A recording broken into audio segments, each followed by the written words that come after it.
Tug movement. Yeah. At this. Them a fool man, a real OG. This a war god pussy. Who them a free from the land of the brave? H-Stone Hackney, man a bad man. You better ask about me. He zips back up the case, and we're in the queue to go to the next part where you go towards the plane or whatever. Or to put cases, this is to put your cases on the machine to go on the plane or whatever. And then I get a tap on the shoulder. I wasn't oiling this system as I was meant to. Which, if I did, God knows, but I wasn't willing to. And I'm so happy I didn't. Fuck that. Then they've sent the other 6 to a whole other section and they said, you're going over there. I was like, why am I going over here? Why are them not going over? What the fuck going on? I felt like I was being set up to me to go to Spanish Town prison and go through all of that and then come out on the other side. While I mash up the stage, so Jackie called me up. I'm mashing up the stage show. There's 1,800 people in the prison. They're all going crazy. I know he's absolutely out of his mind when it comes to that. And he wants the challenge. And he's still got that commander mentality. Yeah. And I'm like, oh, for fuck's sake. And I know the kind of motherfuckers that are running up.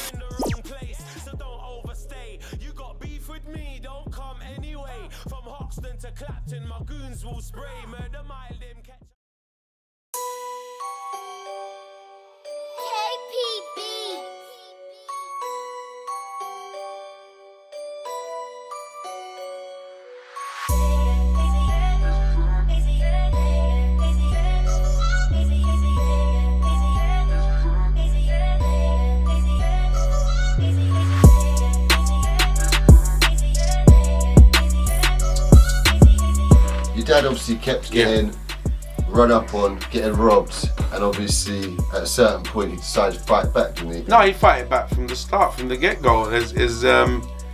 It was many different scenarios. He was that busy, and he decided to sell to everybody.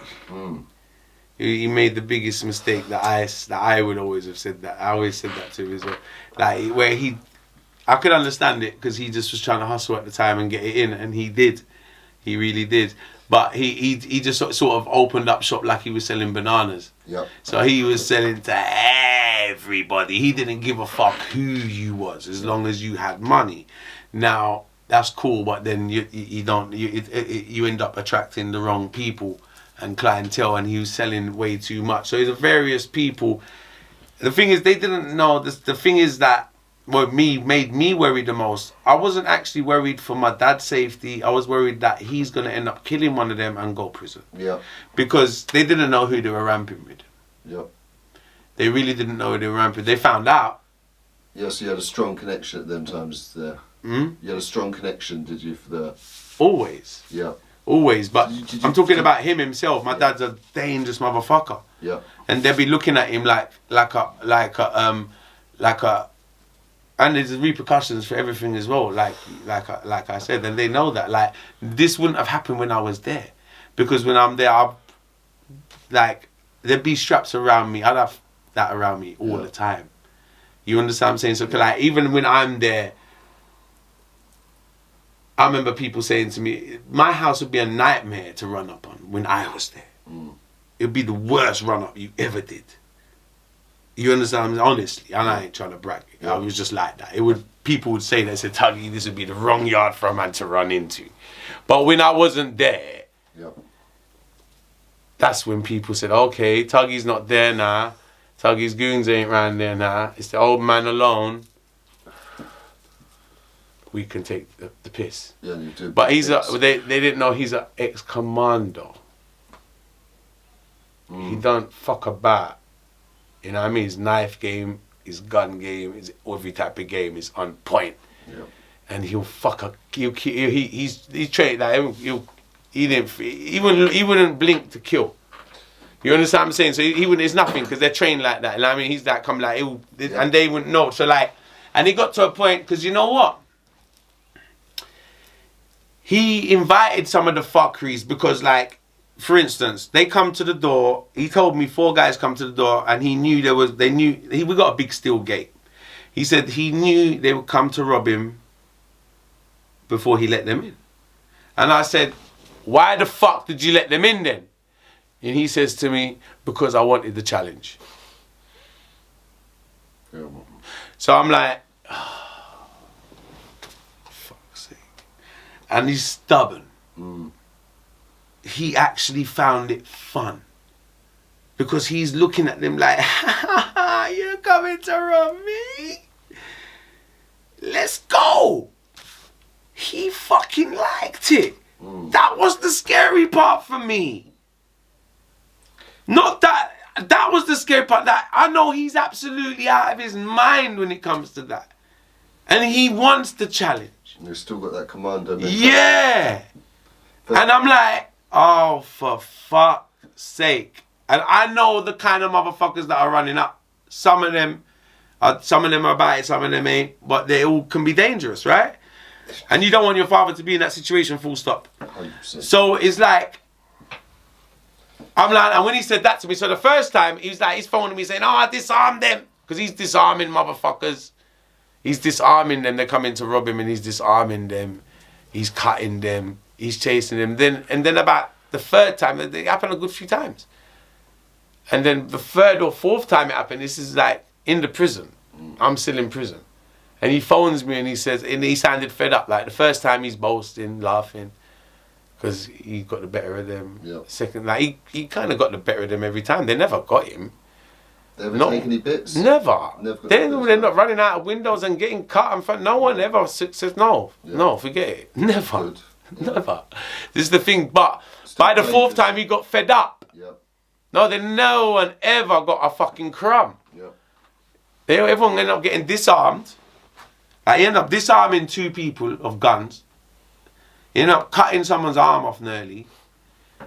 The other people run like different shit. Man run through windows, jumping out of windows and all sorts. Yeah. Like, then it all went left for every single motherfucker that tried to rob him. Yeah. But by the third, fourth time, he got tired. I could hear it in his voice. He was fed up. Of course. He was like, and you know what he said to me? He said to me, Fido, if they come again, I'm going to kill them. Because he was fed up of them trying to test him now. The first couple times, he was like, come, let's have fun, let's play. But then he's like, oh, you guys keep coming and like, you guys ain't learnt yet. I'm going to have to really do you something. So he was like, Fido, if they come again, I'm fed up now. I swear, I don't care if I go to prison. I'm going to kill them. Yep. And I know he means it. He ain't just telling me that. He's being honest with me. I know that. So that was the scary part to me, because I know, like, I'm more worried for them than him. So obviously, it's so crazy that I'm hearing that. So obviously, you're in prison for the first time in your life in Jamaica, which is obviously a horrific experience for anyone. No doubt, obviously, jail. But at the same time, you're making musical connections and seeing probably Jamaican culture in a well, you've obviously been brought up in Jamaican culture in Hackney, but in a completely different, most hardcore environment you could ever see Jamaican culture. Yeah. And you're someone who sounds like you embraced it, and it sounded like this might have been slightly good times when you look back on it now, as bad as it was at the time, sleeping on fire. It was all meant to be. It felt like it was all meant to be. And then when you're talking about performances and stage with Jar Cure and people like this It's sounded bad. It's a dream come true. No, it's like, yeah. I always look at that poster there, the Sting poster. Yep. And I leave that. I put that everywhere. My dad, I FedEx that poster over to my dad, because that was like such a milestone for me for going to prison. Yep. And Sting, I don't know if anyone's familiar with Sting, but Sting's like the Glastonbury of. We was talking about Reggae Splash earlier, and Sting's actually bigger. Yep. Sting's the Glastonbury. Reggae Splash is big, but Sting is the biggest one night stand, because Reggae Splash is like 2, 3, 4 days. It's not a 1 day event. Sting is the biggest 1 day event reggae show in the world. Yeah. Like, it's crazy. It's phenomenal. And it's crazy. I grew up watching that. Like, we didn't have no internet. We didn't have no DVDs. We used to wait weeks to get the tape. So it's every Boxing Day, and we'd wait to get the VHS tape, or I'd go around my friend's house to watch it. And I grew up idolizing people like Ninja Man. Yep. Supercat, Bounty Killer, Beanie Man. Yes, insane how you. So for me to end up to go to Spanish Town prison and go through all of that and then come out on the other side, and then within months of me getting released from prison. But even that is a story in itself, because obviously you're meant to get deported straight back to England. Absolutely. Obviously deported. Yes. But talk to me. Obviously, you made Sean Paul's dad was in the jail at the same time. Yeah. So the day of the stage show. yeah, and so obviously a load of people have taken note of you on this day now. R.I.P. Garth Henriquez. Like he played a big part into Tuggawar in my career and was a father figure to me and a brother to me at the same time. Really, really, really cool guy. I'll never forget him. And he managed me basically from I come out of prison, and he believed in me. He saw me at the stage show. So the story with him now, while I mashed up the stage show, Jackie O called me up. I'm mashing up the stage show. There's 1,800 people in the prison. They're all going crazy. He's not actually at the stage show. He's washing his plates, because that's what people do in the little time out yourself. You wash your plates, you wash your clothes, you do little things like that. So he's actually washing his plates at the other end of the prison section. Excuse me. So they were running around the prison saying, yo, the white man's mashing up the prison. And he's like, what white man? Remember, I'm not the only white man in there. So he's intrigued now to see which fucking white man's mashing up the prison, and they're all running up and down saying, the white man, I mash up the stage, the white man, I mash up the stage. So he runs up to the stage to see which white guy they're talking about. He sees me up there. Remember, he's on my section. He's not only on my section, he's on my floor. He's 5 cells away from me, opposite. So he's like 3, 4, 5 cells away from me. Literally, I could see his cell from my cell. But I didn't say anything to him. I don't talk to people. I knew it was Sean Paul's dad. We didn't really talk prior to that. So after I mash up the stage show now, he comes to my cell. I remember the prison, the warden already locked me in, so I was locked in already. Because after the show, and he walks past and he comes up to my cell and he says, yo, you're bad. And he says, I saw you mash up the show. You remind me of my son. And then next day, I used to walk around the prison or get exercise by walking around the prison. And then I walked around the prison with him the following day, and we got to know each other and talk. I was telling him my story, telling him my scenario, told him that about my whole situation, what happened, me getting nicked. And at this point, my girl got sentenced, so my ex got sentenced 3 months into my sentence. So she spent her last 3 months in the women's prison, because they was taking me back and forward to the fucking courthouse, and I was testifying, and I said it's nothing to do with her, it's my weed. She had no knowledge of anything, but because she opened her mouth up in the jailhouse, I'm not the jailhouse, in the airport. They gave her free. They said, when's Mr. Nelfitu getting released? And they told him the day, and they said, okay, lock her up till then. So it was like the last 3 months of my sentence, they gave her 3 months in the women's prison. Yeah.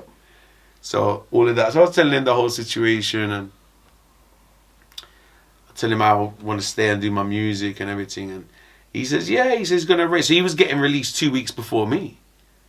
And like me to get released was a whole different scenario as well, because as a British citizen, it all got last minute. I didn't even know when my release date was. So I never had got a release date to the last week. So I knew roughly when my time was up, because you've calculated it. I know when I'm meant to be at, because I know when my time's up.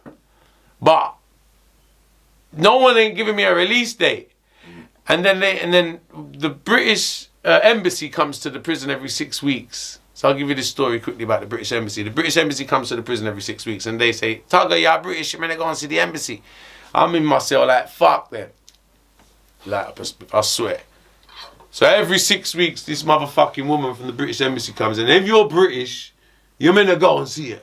And the reason why you're meant to go and see her, because she's the one that arranges you to get back to Britain and all of this bullshit, and your ticket, and contacts your family, and if you ain't got money, they fund it, or whatever. You know what I'm saying? It's British Embassy, right? And if you're a British citizen, you're meant to go. When the British Embassy come to the prison, you're meant to go and see it. But every time they come to the prison, they say, yo, they come in the section and say, the British Embassy's here. And I keep back in myself like, fuck off. Most time with these banged up abroad programs like this I've watched, and everyone's like struggling so much, these foreign people in there, that they need to go and try and get this little bit. But you're literally in the element, obviously, of in the jail, so you didn't need to. I didn't want to go back. Yeah, you didn't want to go back as well. So I didn't want to see the British Embassy. Yeah, because you go to see the British Embassy to arrange to go back. Yeah, they're arranging. But either way, I got fucked up. I got fucked because I don't want to go back. But as the time got on that, you can't even get your release date without going to see them. That's why I ain't got my release date. So as the time, I'm getting a bit like, impatient now. I was getting anxiety. I was getting anxious about it because the weeks are getting closer to when I'm meant to be out of this motherfucker. No one ain't saying shit. And I'm going up to warders, random warders, and I'm saying, yo, when's my release date? And they're saying, yo, you got one heap of time left. And I'm looking at it like, this motherfucker's crazy. And they started frustrating me. Because no one had no ideas and there's no computers in there, nothing's written down, no one knows fucking nothing. Like it's trying to get blood out of a stone. Like I'm looking around these four, like the prison, like when am I getting, like you know, at a point I was lost in there because I was thinking I don't know when I'm at. No one ain't telling me shit. I can't get a date off of no one for the love of money. I can't get a date until I finally find out asking so many warders that you gotta go to get the date off of the British Embassy. I'm like, shit. When's the British Embassy come back?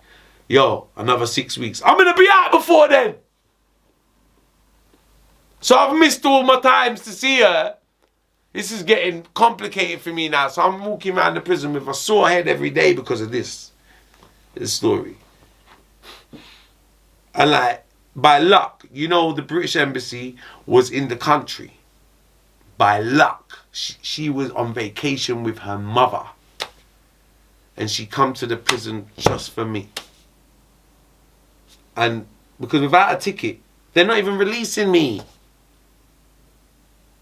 So I managed to get an emergency meeting with the fucking British Embassy because I was making up noise and I said, I need to see her, and they're saying another 6 weeks. And I'm saying, well, I'm going to be out in 2 weeks. Yeah, so you've been in jail nearly a year. Yeah, no, I didn't do a year. I've done 6 months. 6 months, okay. Because so it's 8 months, 3/4, but you paid fine as well. So I would have done 8 months. Yep. But you pay a fine, so I paid £1,500 fine. Yep. And they knock off another couple months, so it's 6 months. Nice. So I've been in 6 months. Yep. And there's 2 weeks left now.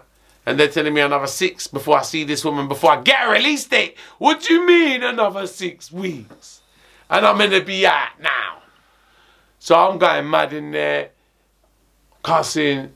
By chance, by the grace of God, she's on the island on vacation with her mum, and she comes to the prison, and a week, you know, 1 week before my fucking, about a week, I swear, a week before my release date, contacted my dad. My dad had to buy the ticket, British Airways ticket, one-way ticket back to England, because without that ticket, you're not getting let out. If you ain't got a ticket, you put in the remand centre. Yep. And the British, and you got to wait again for the British Embassy, because you're not a Jamaican citizen, so they're not letting you out on the road. Yep. Right? You're going to get deported, isn't it? Straight to airport. Straight to airport. But if you ain't seen the British Embassy and ain't sorted out your particulars, then you're just going to sit like a fucking rat in the fucking, or like a fucking whatever in the fucking remand centre. Jeez. Fuck that shit. Do you get what I'm saying? So I'm like, oh my God. So by the grace of God, she ended up getting an emergency meeting. She made it to the prison. She came and see me. We paid £500 for a ticket. And what were your intentions at this point? Were you any intentions to get on? No. No, not at all. Did you tell your dad? Like, we knew that. Yeah, my dad knew that. Yeah, and he was game, obviously. Yeah. Bless his Oh no, of course, absolutely. That's the listen. That's why my thing has got a lot of passion in it, and what I do is. And things was fucking blown up for you within the jail, like you're making contacts. Yeah, I haven't even come out. Like I've done the biggest stage show of my life nearly before I even come out of jail. Like that was a big moment. That moment on stage there, that was a start of my career almost. Yeah, I mean, I've been MCing for years, but I'm talking about artist career. So, so you had the embassy meeting. Your dad's booked a flight then, and so then talk to me about like this day of release. How you've managed to not go to the airport. Like, how have you managed to get out of that then? Well, you can't avoid the airport. What happens with the airport is the immigration officer now comes to receive you from the airport, from the prison. So 6 of us, it was about, no, not 6 of us, sorry. 1, 2, 3. 3. There was 3 of us getting released that. So it's 3 of us from England, all British citizens getting taken to the airport that day. So it was 3 release dates for 3, me, another boy from South London, and another tall guy. Now them 2 are jumping on the plane. So when I get in the Jeep, so I just get put in the Jeep of the immigration officer. So I get in the back of the Jeep and I look at the immigration officer and I see him, and his name was Mr. Brown. And I was like, looking at him and I was like, yeah, you talk to Mike? I was like, you talk to Roy? He was like, yeah, man, we know. So like he gave me, he didn't talk too much, but he gave me the signal in the Jeep like, yeah, he knows what I got. because I was still edgy. You got to play it by fucking ear. Yeah. You get me? So I'm going in the Jeep and I'm like, alright, is this motherfucker's like, he could be a stubborn motherfucker and throw me on the plane here. Of course. And I can't fight, I can't say any shit, can I? So I got in the Jeep and I'm like, he can't say anything in front of the other guys as well. But I remember like saying hello on the way. He said, yeah, like I said something like, and I could see his response and like I could tell. He gave me a signal. Yeah. He gave me a little signal to like, yeah, you're good. Don't worry, we're gonna sort you out. Feel me? So he's like, okay. So he drives to the airport now, and the flights are, so he makes me wait by the bar. So I'm out of the prison now, freedom at last. I'm by the bar in the airport. And I buy a Heineken, and he's there. He's got my passport, obviously. And he leaves me alone at the bar. I'm by myself at the motherfucking bar. And he takes the other two on the plane. And I'm by the bar having a fucking Heineken and a cigarette. How good did the Heineken taste? That was the best Heineken I ever tasted in my life. That Heineken was so fucking... I drank it so quickly. I ordered another one. Like... It was crazy, and I was smoking a cigarette, and I was there. I was like, "Wow, I'm free," and I've got to wait for him to come back. He's got my passport, right? And then I'm waiting for my brother had a police officer who worked over there, and he received me. So I got received by my brother's brother. Not my brother, sorry, my brethren's brother, not my brother. My brethren's brother was a police officer out there. So a friend of mine from England, his brother's a police officer in Jamaica. And he received me because you need someone official. So even though the immigration officers, he's still got he can't just let me run wild on the streets. He's got to at least refer me over to someone of importance in Jamaica. So like someone like a police officer, a doctor, a solicitor, someone of that kind of status to receive me. So I had a police officer to receive me. And that was a whole different scenario with him, anyway. But yeah, and that was a story. And then and so this must Garth Enriquez, Sean Paul's dad, from then it was like introduced me to Mixing Lab Studio, which is owned by Roy Francis. Big up Roy Francis. That's where I started recording my first music. And he's the one that believed in me from the prison and took me around the show. I don't know where these studios were. I didn't know these people. He took me. I remember the first time I performed out of the prison. It's the biggest club in Kingston. It was called Asylum. They've changed the name of it now. But it was called Asylum at the time. And he took me in the club, and it was an artist called Black Rat. And they ended up killing Black Rat 2 weeks after I met him. But it was Black Rat's birthday party. And he took me in the club and like walked me up on the stage and got me on the mic in the club. It was the first time I performed out of the prison. Yes. So like Sean Paul's dad did that for me. And what was the reaction then to you performing then in this club and that? Oh, it was epic every time. Like. So you must have been your confidence must have been, obviously you're a confident guy anyway, but after performing within the jail and blowing up your confidence sky high, you're coming out ready for this adventure and you're ready. Yeah, and I was a man on a mission. Yep. Literally, like a man on a mission in the sense of like didn't have failure is no option. You get me? Like I was gonna have no time to flop or fail or nothing. I had to do. It wasn't just to. It was more than to like. Cause I got my dad putting his life on the line. Yep. Almost, literally, for me to be out here like he's believing in me. So this is more than music. This is. Yep. I've got to make this work. I'd feel like a fucking idiot for not. For not making it work. I'd feel like a pussy for not doing it. From the goodness of where it's meant to be done, like I wouldn't be able to do it in every way. So it's coming from a different place. So my desire to win, even up to now, is still the same. That's why you see me here putting out the best music of my life, because I'm like my desire to win will never change for that fact. Anyone look at his YouTube channel and you see it unparalleled work ethic's crazy. Yeah, straight. Consistent stuff. Yeah, man. Break it up. No, more straight. regular than anyone. No, it's straight. It's like I'm in it to win it, man. It's only one way. So you're out there, you're performing in that, you're catching a mad buzz in Jamaica. And these must have been some epic moments in your life. Amazing, yeah. Yeah, and so you've gone from performing within these clubs and stuff to getting onto the biggest shows like you mentioned earlier. Yeah. On the Sting show. No, like Sean Paul's dad was. There's only so much. Bless Garth. There's only so much he could do for me, in sense of he introduced me to the studios. He introduced me to, like, me and Sean didn't kick it like that instantly. So I met Sean was the first artist I met. Yep. Sean was really busy. He was still recording his Dirty Rock album, so he was in the process of finish off that album. I remember when I met him, he played me Get Busy.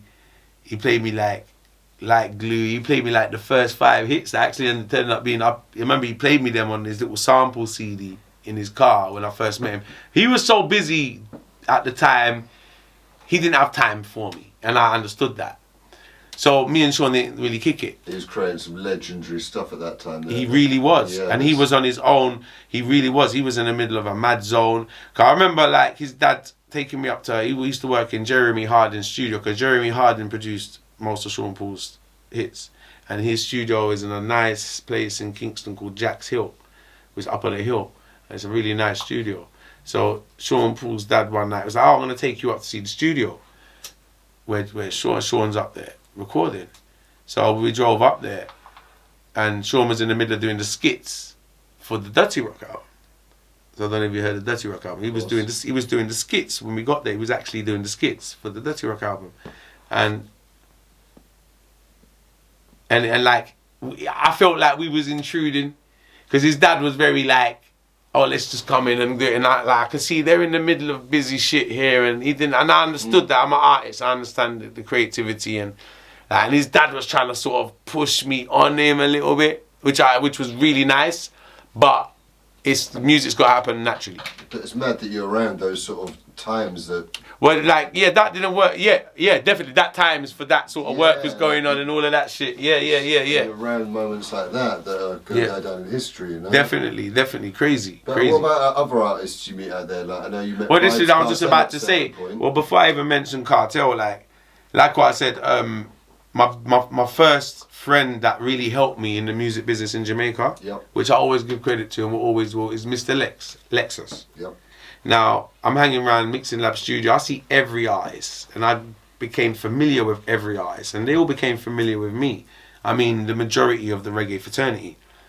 And I'm hanging around like the main studio and studios, where you're just hanging around, you're just seeing them pull up left, right, and centre.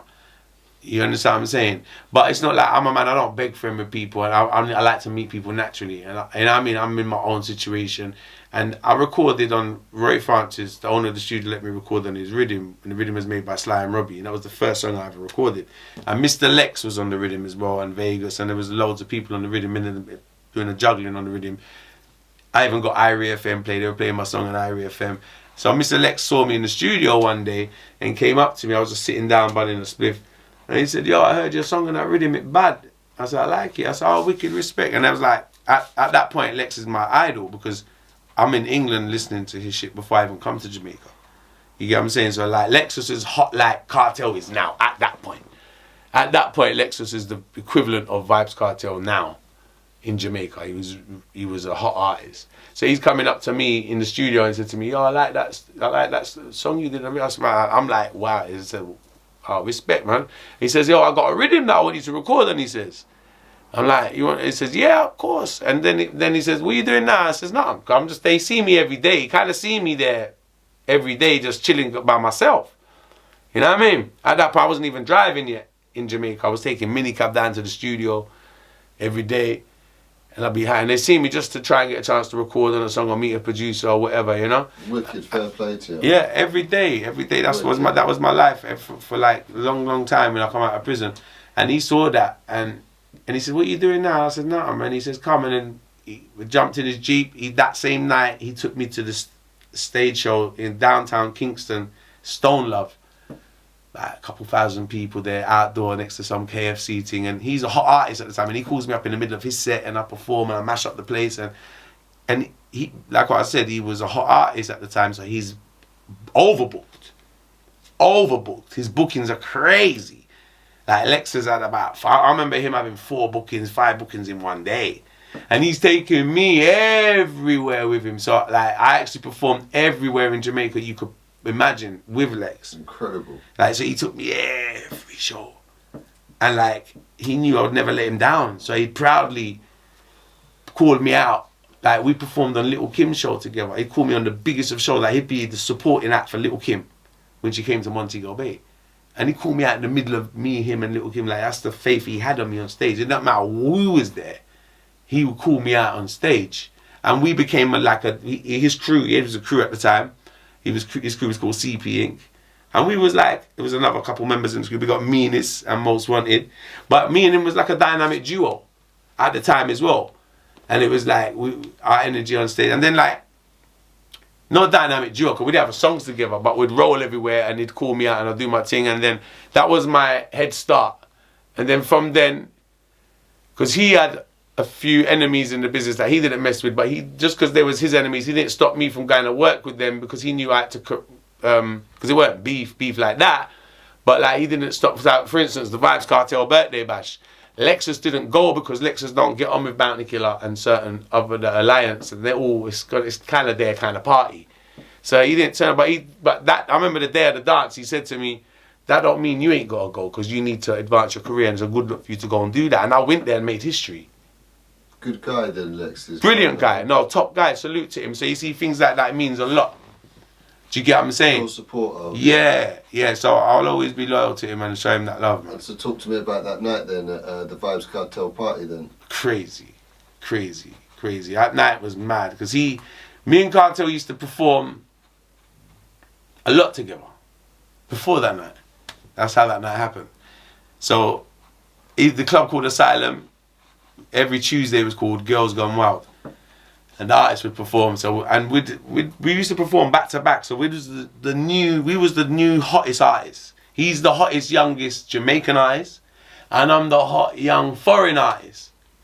So our segment is kind of the same on the stage show. He's the hottest young US, I'm the hottest young foreign artist. So we'd do a lot of shows together. He'd run on stage and we'd go back to back, lyric for lyric. You know what I mean? We did a lot of shows together. Our energy was great together. We worked really good together. Absolutely crazy. We was meant to do, crazy. We was meant to do songs. We had studio sessions booked. Yeah. At Dan Corleone's studio, where he ended up recording all his first songs. Like Dan Corleone was meant to produce some songs for us, and he ended up getting really busy at the time. It just never actually happened. Me and him doing any music together. But like we done a hell of a lot of shows together. So.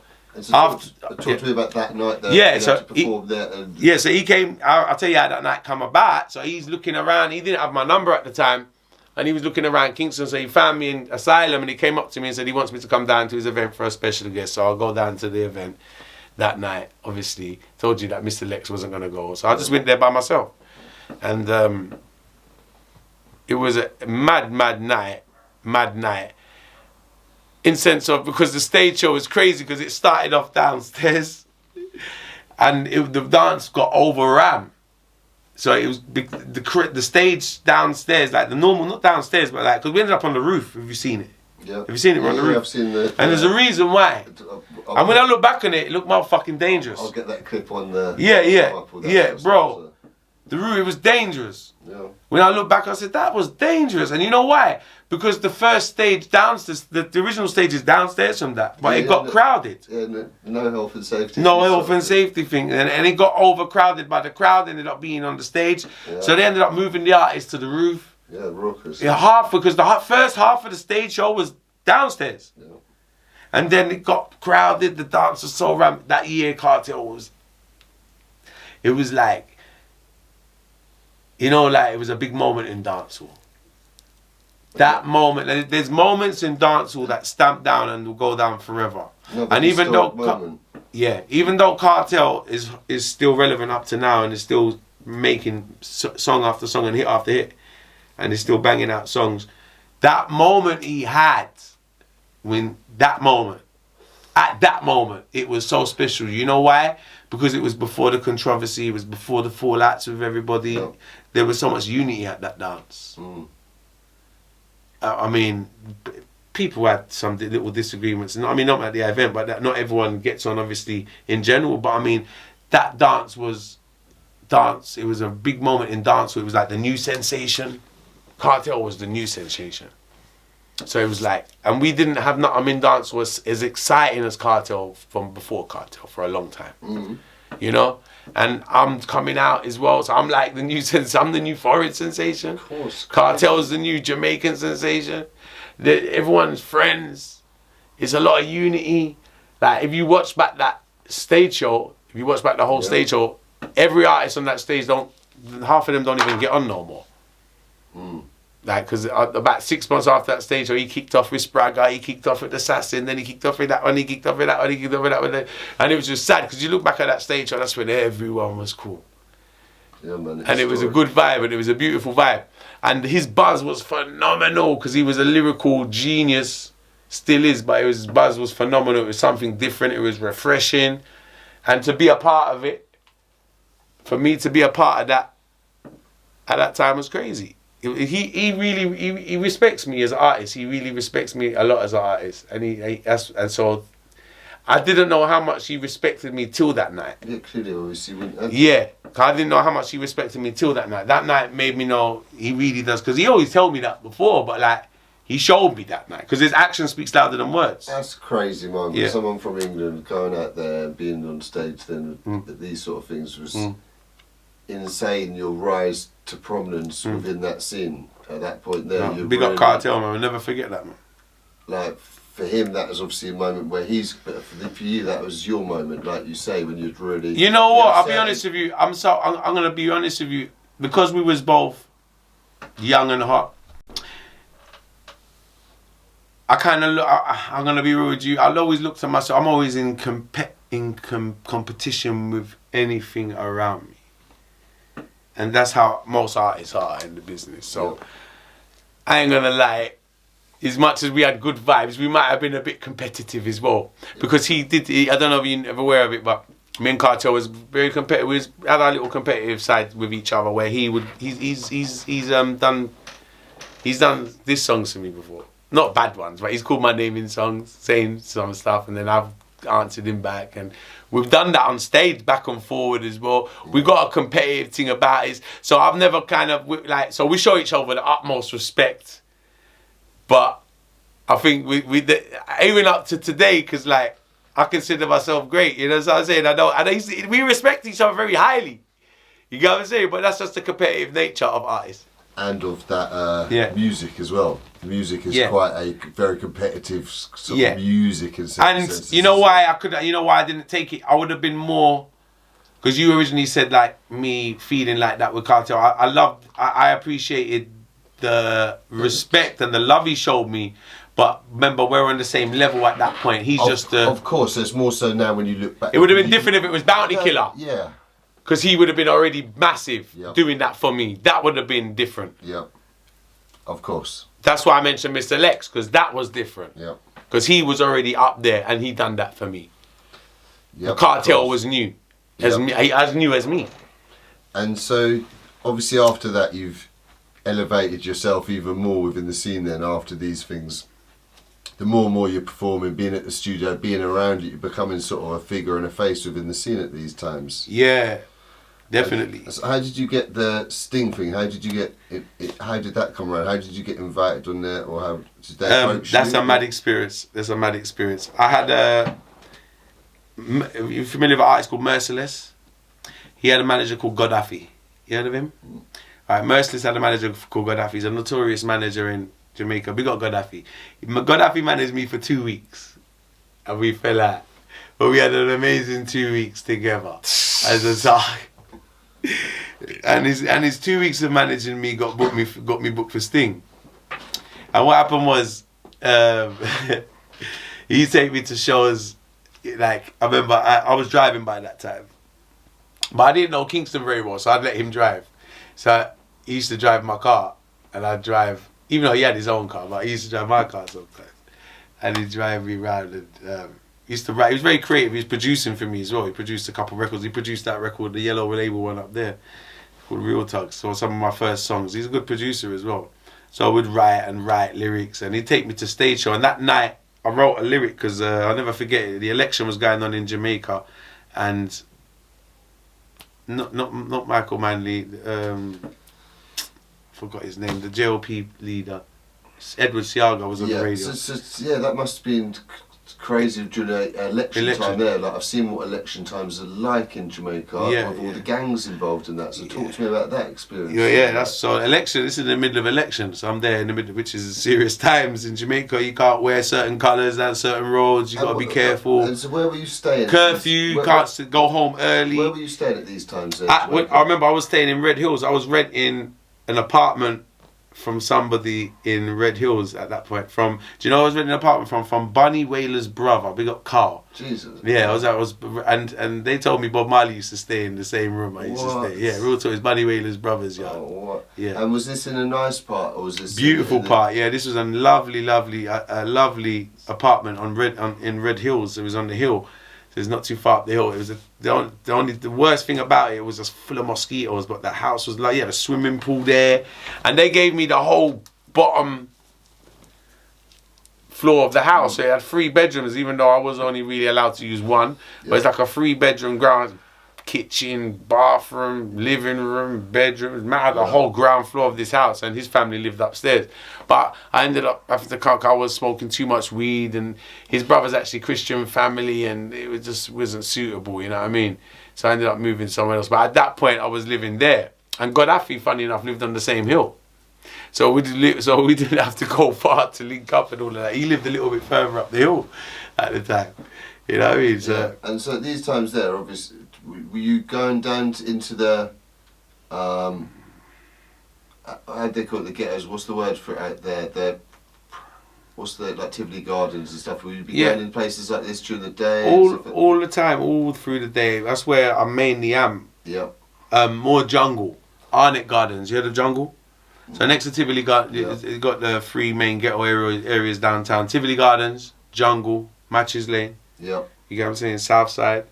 Like these are the main hardcore areas downstairs. So like I've got a lot of friends in Tivoli Gardens and jungle. Okay. So a place in jungle called Havana, I'd be every day, which is a real ghetto area. And I'm funny. I'm really hood me. I have more fun in the hood, in the ghetto, than I do uptown. Because like Jamaica, I got to experience both sides of Jamaica, the worst of the worst of the worst of the worst, and the best of the best of the best of the best. Of course. And then I was blessed to go and see some great things while I come out of prison and experience a whole different life as a superstar, basically. You know, so I was blessed to see that. But like, I've always liked the vibes in the ghetto more than uptown and the rich areas, so to speak. But these places, that Tivoli Gardens are sort of infamous worldwide as being some of the most dangerous ghettos in the world, and that. And obviously you saw all this and that, and there's no-go zones for police was there. Yeah, no-go zones for police, no-go zones. This is like, it's crazy because that's what I'm saying. Like how I rolled in Kingston are very, very, very thorough, and I don't think they see many people like myself run around Kingston like I did. Is really, and even the artists knew how I had a different aura to me about me in the studio because of that. So they kind of looked at me like, this geezer's linked. They got to know quickly that I'm linked with Tivoli and jungle.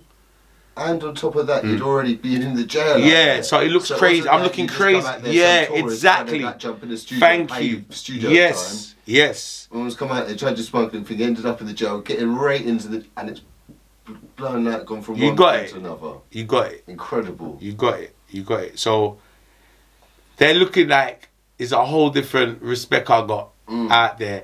Down to the point people are like, people scared for like, because they know the people who's behind me. You get what I'm saying? So like, I'll go anywhere by myself. Like, yeah, you get it. There's always gonna be one crazy motherfucker, but overall, you know, like it's a different aura to about me. Because more time I got shooters with me, and and they know more to like, and I'll be with it as well, and they know I'm just rolling like that. And so like that, a lot of straps you see and stuff like that in Jamaica. Yeah, and that, like, I ended up moving off that apartment and moving to an apartment on a hill, which I ended up finding a lovely apartment for £150 through an ex-girlfriend. £150 what, a week? A month. A month, yeah. For a beautiful 1-bedroom apartment with ceramic tile. And a lovely, beautiful apartment on a hill. It's the only like block of apartments on this hill surrounded with rich houses. and one block with about 20 apartments in it, and half of them are empty. But it's like so a couple of places I live, and without a strap, you wouldn't feel safe. You understand what I'm saying? So even if it was a little tutu I can hide, I need something to feel safe. Just sometimes just to walk to your door. Of course. And if you ain't got one, fucking pretend like you got one, because you can get run up on. You know what I mean? It's with guns like second nature out there. Yeah. And so, you know, during the election time, was there any like sticky moments with the gangs involved? Did you see anything or hear about any moments? Did that get violent during the election times? Does it? I heard a lot of gunshots. It does get. I mean, I didn't really see much first-hand gang wars over the election. But you see, while it was going on, they kind of made everyone. It's a bit like a pandemic thing where everyone stocks up food and goes in their yard and don't want to come out. Yeah, they've seen it before in the past. Yeah. It's a lock-off thing there. Yeah, it's a lock-off thing. So that I remember the day of the election, they shot up the CMTV, which is like the ITV of Jamaica. They shot up the ITV or something. Yeah. With a cannon, with some crazy guns, like some mad size, because the gangs over there got bigger guns than the police. And these gunshots were echoing around the motherfucking town. So I remember that. Please. Yeah. And like Tivoli as well as a place like it's a no-go zone. Like there, New Year's Eve, there's an orchestra, a gunshot. If you ain't got a gun, you're out of place. You're out of place. Like, it's ridiculous. And you know, it's crazy because it's controlled. It doesn't feel, it might sound crazy and savage, but it's not loose, if that makes sense. It was like, you don't feel threatened like that. It's controlled, it's not loose with it. It's like people ain't loose with gun like that. So they're like literally saluting for New Year's Eve or whatever it is. No one ain't firing no stupid shots, basically. Yeah, and so after these points there, talk to us about the actual performing at Sting then. Obviously, your manager of the little honeymoon period managed to somehow get you this. How did he get you the performance there? So that same night was running around, Edward Siaga was on the radio, and he come on the radio and they said, "Me na ban ya, but me on ya."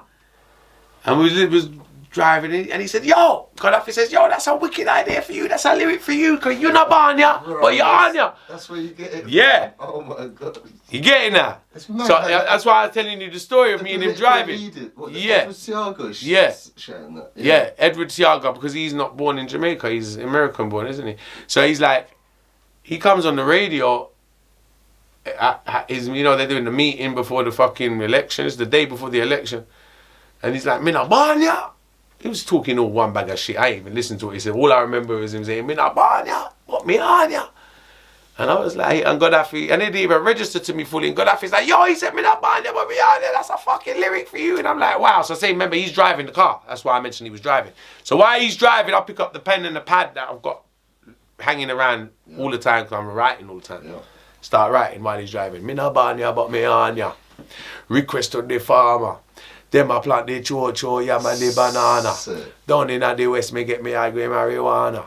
Me love Jamaica, but me not live on ya." So I was like, I only had them 4 bars writ. We drive around, he takes me to an event that same night called Fire 2000. 2002, because it was 2002. It was called Fire 2002, which is like more of a Rastaman dance. So you got all the big Rasta artists like Sizzler, Anthony B, Caperton. You get what I'm saying? It's a culture dance. Bad dance. Full up about 5,000 people. And like, because it was such a hardcore culture dance, I didn't even think I'd fit in. He said, "I'm going to get you a run up on here." I was like, all right, cool. So this is a hardcore car. It's ramming, there's 5,000 people. So they called me up and I do this and I perform one song and they go mad. Was it more of a weed tune or something than the... No, I did my first song. It was like, it was a girl song. It was like, "Hot girl, whatever, right. send them in any weather." It was a girl song. Yeah, so it wasn't some bad minds. No, the second one was like like a Ban Batty Man song. And then the third song was "Mina Banya, but me on ya." So Love that one. I got an encore for every single one. But remember, "Mina Banya, but me on ya," I just wrote it a couple hours ago. So I got the encore for the first lyric. And I go back on stage. And I'm running, like, I haven't got that many songs at that point. I'm new. So I only had like a handful of songs to do on stage. So this is my new one. I just wrote this a couple hours ago. Minabanya but Mianya. So I go on stage and all I had was the 4 bars. I go, Minabanya but Mianya. Requested if the place goes crazy. The place goes fucking crazy. Then I've already had one encore. Then the guy, it was Nuffy, big up Nuffy, the MC. Nuffy drags me off stage and says, if you want to see him again, catch him at Sting. I'm walking down the stairs. Gaddafi, the manager, he's at the bottom. You know when you see a football cup, you see when you see a football manager win the World Cup? Yeah. He's down at the bottom. I'm walking down, it's a big stage. I'm walking down the stairs of the stage. He's down at the bottom of the stage going like that. That we've won the World Cup. The man on the mic said, if you want to see any more of him, catch him at Sting. I'm buzzing. I'm like, nah, he didn't just say Sting. And if he did say Sting, he's taking the piss. What the fuck's he talking about? Like, literally, bruvs, I've just come on the mic. Yeah. Listen carefully. I've just done a couple songs, and my man's, and I got one encore, come back up, done the Minabani Bot Mianya, 4 bars that I wrote. 4 bars, got the 4. I didn't have no more apart from the 4 bars. Yeah, but you can't pass that moment to go on to the next one. Like, that must have been incredible in itself at this culture thing, and then your like, things must have just felt insane at these points. Yeah. Unreal. Oh my. Yeah. It's coming out of what I just come out of as well. Oh my God, this is... Unreal. Yeah. Unreal, yeah. And so you come off and then they're saying to you, you're going to be... On Sting. Then Nuffy, the MC that he's hosting the event, remember, I'm not booked on this event. Gaddafi got me a run-up on. And as I'm walking down the stairs after the second encore... Yep. Because he's like throwing me off the stage now because I've got 2 encores. He's like... he's like, if you want to see any more, catch him at Sting. And I'm walking down and say, Gaddafi's jumping up and down. Listen to this. Yeah. So Gaddafi's jumping up and down. I go down and Gaddafi drags me from the stage right through the crowd. Guess who's in the crowd? Leng. Promote for Sting. Leng's in the crowd, surrounded with about 15 undercover officers strapped around him for security in the crowd. He drags me from the stage right through these 5,000 people because Leng was right at the other fucking side. He was a fucking walk. I don't even know. I knew where he was. But he dragged me right from there all the way over there. And he said, yo, Leng wants it. And then I went to see Leng, and Leng said, yeah, I'm on Jet Sting. Come to my office tomorrow. Without doubt, went to his office. He said, bring a picture, he said. No, when I went to his office, he said, these a picture for this thing. And then when I done the photo shoot, and that's the photo you see on the pitch. Yeah. I done that photo shoot in Kingston because I needed the photos for the fucking Sting poster. Yeah, sick. So, and then I fell out with Gaddafi over him leaving about 50 passports in my fucking car one day. He's a crook because he used to get artists their visas. Yeah. He weren't a crook, but he used to get artists their visas. But I remember I'm running around with all sorts of illegal shit. I'll come out of jail. I don't need this in my back of my car right now. And I ended up fucking falling out of him over that. And then, top of that, your music's blown up. You definitely didn't need that at that point. No, that's what I'm saying. So like, because of what I've gone through, I kind of run from any liabilities around for me can irritate me. Yeah. So I'm not into liabilities. Thinking a little bit more sensible at them point. Yeah, and I was moving wild as it was, bro. Yeah. Do you get what I'm saying? I'm doing like, looking back to it, I've done a lot of fucking wild shit coming out of prison. Because I could have got nicked 10 times over coming out of prison and done a much longer sentence. Like, I'm running around with straps in Kingston, in gangs, to clubs. Like, smoking, I'm still fucking transporting weed to Kingston, to this, from country, going back and forward. I end up selling weed to the eyes. You can't take it out of me. Like, I'm literally ended up going, I get sick of buying weed in Kingston, end up going country, buying pans of it, bringing it back to Kingston, bagging it up and fucking selling better weed than the artist then was buying it from. I was sick of the weed that they was buying weed from a guy called Kiki. I don't know if you heard of Kiki. He was like the most famous weed dealer for the artist at the time. You'd hear his name in the songs and whatever. And his weed was getting dead and I was getting bored of it, and it was all paying, and the weed's cheap as chips, like gram bag, £10 for an ounce, for a gram bag. £10 an ounce. Going back, so then talk to me about, you know when you did those the lyrics as well back on that show, and then they pulled it up twice and that, and then you must have known, fuck me, I'm onto something here with this one, like this is going to be... With the Minabani but Mianya. Yeah. Yeah, so, see that lyric became... So then when you know you're going to be on the Sting thing, then you must be writing like that one, like, yeah. I had a winner. I knew, I got one here. And you see, the crazy thing is with that song, I knew that song was... I needed a song for the country, and it represented me in Jamaica so well.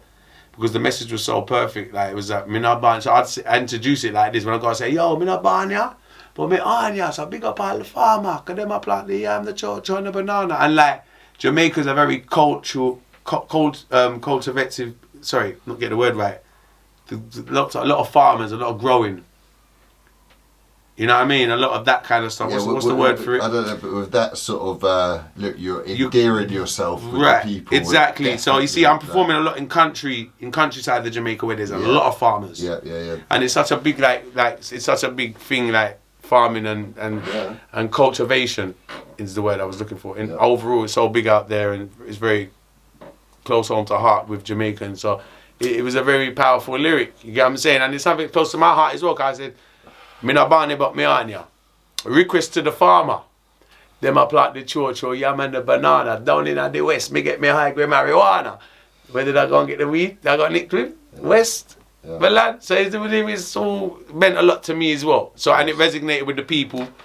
Do you get what I'm saying? So it was nice. So, and I knew that lyric wouldn't go. It's crazy because it became an anthem in Jamaica, and I love how people like yourself know it. Yeah. Because I don't look at it like one of my biggest songs that resonate in England because of the message. But I love how people in England appreciate it. Because I don't perform that song over here as much as maybe I should. And the reason why I don't perform it over here as much because I'm born here. So sometimes I feel fucking stupid, but obviously it's a big song. But obviously the song was designed for me to perform in Jamaica. Yeah. But do you understand what I'm saying? But me singing it, starting right here, saying, "Me not born here, but me, I'm born right here and happy." Yeah. Do you understand what I'm saying? So, but the song became so powerful. From then, it's an anthem, and it's crazy. It's crazy. So, you know, from being in that office and that, like, obviously deciding the deal, matey, how long was it from then to the performance, then to the... Was it a week or two? Was there any? No, it was a few months. It was September. So you got a chance to perfect the dance, bars and were performing in between that time. So me and Gaddafi fell out. So how long was it from when, say, you come out of jail to the Sting performance? How long were you out in Jamaica for, like, after you come out of jail?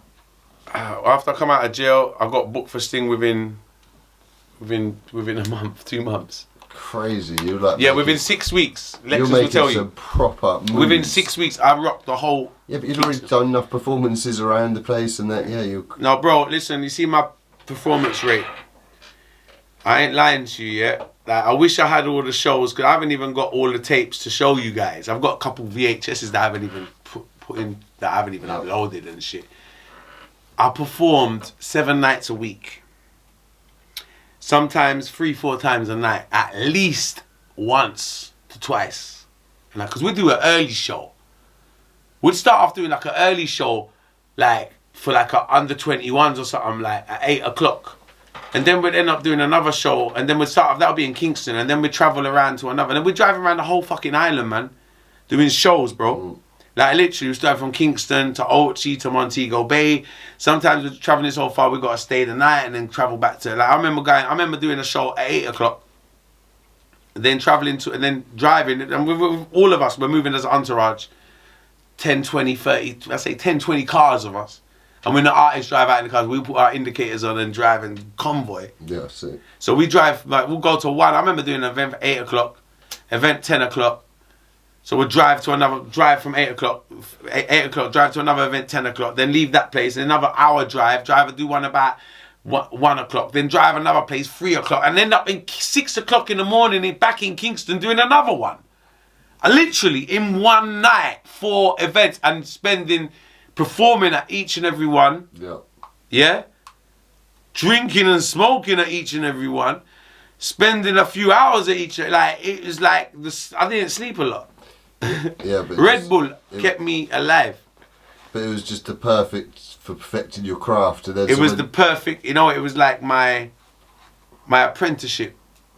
I look at it like my apprenticeship. My like what you said, perfecting my craft. I learned so many valuable things in the business. I got a chance to work around some of the best artists, the best producers in the game.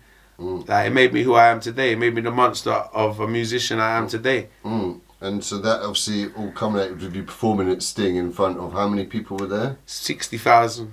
Yeah, so 60,000 plus. Incredible. I love watching the performance. Yeah. It's just so confident as well in front of all those people. Talk to me about those feelings. There must have been nerves, obviously. Yeah. Even with all the performing you've been doing, that's some next thing. Like, the nerves on Sting is, like, for any artist, I don't care how well known. Sting is a different type of event.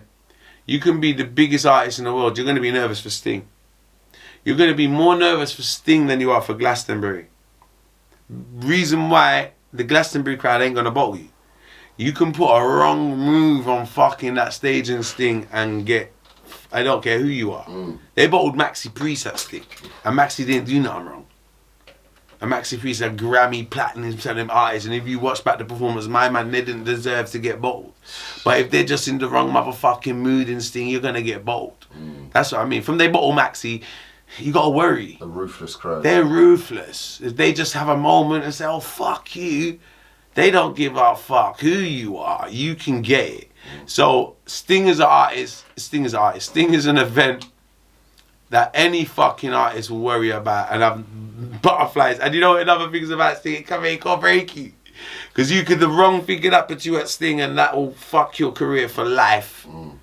So it's a lot of stipulations to Sting in sense of this can go left, it can go really good for you, it can go right. But if it goes left, it can go left and your career can get left. Left. Out for good, because like, it could really, it's a make or break you thing. So it's extra butterflies.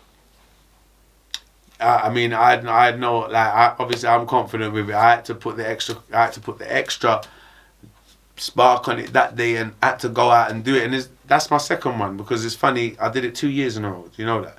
Yeah, because I was thinking it was 2000. My first thing was 2002, that's 2003. So the one you see, I haven't got the footage for 2002. Yeah, because I know that's 2003. I would love my footage for 2, I mashed up the 2002 one, wicked. I started with Minabani but Rihanna on that one. That was already a popular song by then, and I went into Chichi Man and legalized it. Yeah. 2000 and the year before, I'd done 3 other songs. It was, I did Minabani but Rihanna. Yeah. And I did Hot Girl, and I did a song called Represent. I did 3 different songs the year before. Mash up the place, same way. Same thing.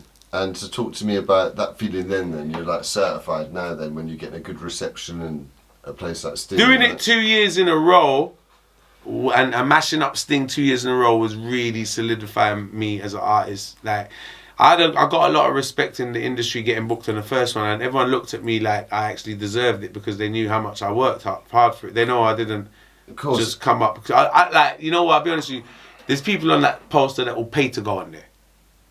Yep. Straight. Yep. It's a big event. You'd pay to go on there. Of course. I got paid. Yep. Not a lot, but I remember getting called, like, next day I went to the Hilton Hotel and there was an envelope for me. Yeah. I got paid. I got my wages for Sting. Yeah, but you'd understand why people would pay to go but on they'd there, pay to go on Sting. That's worth its weight in gold. I know, I'm not going to call their names. There's artists on that flyer, some of the foreign artists, the little unknown artists, there's artists on that flyer that paid to go on there. Blake, they'll take money for bookings like that, trust me. Yeah. Like, so you end up staying out, did you stay out in Jamaica throughout the whole of 2003 then? Yeah. Like, so you were out there from... I stayed for like 3... I stayed for 2.5 years, 3 years. Jeez. And then went back to England. Yeah, that whole year I was there. Yeah. And then came back to England, then come back and done another 6 months. Yeah, so obviously you had to come back to England because at this point, is this where your dad had ended up going to jail at this point? So this is where you originally came back? Yeah, so like, things catapulted for me so fast in Jamaica. So you must have been gutted to have to come back still. Unbelievably gutted. It was like, proper, it was like, so devastating. You know, when like, you feel like you're just about to grab something and you know, and then you get taken away from grab. That's how it kind of felt. Even though it wasn't how it is in reality, because I look at it as a blessing, and how it ended up is how it's meant to end up. You get what I'm saying? And the journey still continues right now. Yeah. But yeah, that was devastating because I was so hot in Jamaica at that time. Steely and Clevie, I don't know if you heard of them. Two of them, they're like the equivalent of Dr. Dre and fucking Timberland in the dancehall world. And I ended up getting offered a record contract. I became very good friends because Steely produced Lexus' biggest hits. And I met Steely through Lexus, and Steely's he produced like 90% of the dancehall hits you probably know. From Dawn Pen, Oh No No, like to Ting-a-ling-a-ling, Shabba Ranks, like he produced all of them songs. Like, literally the Dr. Dre of dancehall, literally. There's not many other producers that stand up there with him. And I got the chance to work with him, and he had me in the studio every morning, like 9 o'clock in the morning, and we became really good friends. And he gave me a record contract for 5 albums, so I got a 5-album contract with Steely. Yeah. And we wrote one song together. We've done the rhythm. It was called the Sleepy Dog Rhythm, and my dad got arrested, and I had to fly back to England. So I didn't even get a chance to sign the contract. I got a copy of the contract in my apartment in Kingston, and I had to fly back because and we were just about to sign the contracts and start recording. And then he went through some things as well because he was dropping his daughter to school, or his son, and he hit a little girl and killed her actually by a total accident. She ran out in the middle of the road and he killed her, and that put him in a bad place. So he wasn't doing music for a minute. And between that and me having to go back to England, it paused me and him working. So that never happened either. Yeah. So I ended up back in England now. But that's probably quite a good point to pause it, I'd say, for the end of this part 1, would you reckon? Yeah, definitely. So we've done a couple hours there. Oh, wow. And so like I said, when we just actually sit down and talk it through, it's like... Yeah. I knew it was going to be an incredible story, but it's much more incredible, do you know what I mean? When you actually sit down and talk through it properly and that. And so I'm sure people are going to appreciate it. So between now and the part 2, obviously people go and check out Tuggawar's YouTube channel. Yes, man. And support his movements. Yeah, follow me on YouTube. Tuggawar YouTube channel, official artist channel. Subscribe to my channel now. Check out the podcast, the Narcos Coffee Podcast, every week. Big up my team, my family, Frostbite Films, Let's Like This, Steppy Bass, Tug Movements, The Wall Gang. Check out the latest single, Poppin', Turn Up, Like Pablo. New album in the making, at Tuggawar on the Instagram and the Twitter. Big up KRNTV, done know, bless up. So the description be below, and guys, go and check him out between now and part 2. We're definitely going to be back for the part 2 very soon to find out obviously what transcended when his dad's ended up in a bit of trouble. He's had to come back from Jamaica. Mad. So guys, I know you enjoyed this one. Definitely. Till next time. Yeah, bless up.